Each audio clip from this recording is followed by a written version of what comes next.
ਇਹ ਬਾਬਿਆਂ ਦੇ ਹੱਥ ਲੱਗੇ ਨੇ।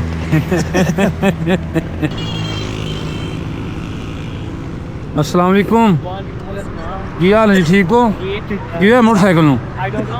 ਨਹੀਂ ਪਤਾ ਚੱਲ ਰਿਹਾ। ਸਟਾਰਟ ਨਹੀਂ ਹੁੰਦੀ ਜੀ?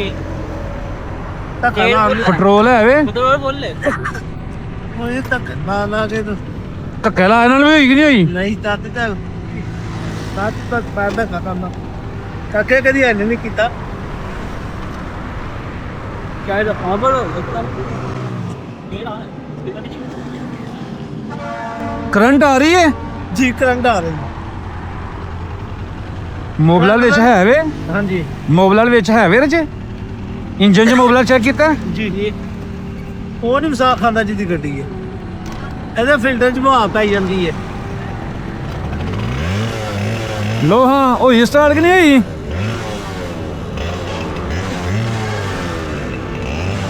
ਇਹ ਬਾਬਿਆਂ ਦੇ ਹੱਥ ਲੱਗੇ ਨੇ। ਲੋ ਹਾਂ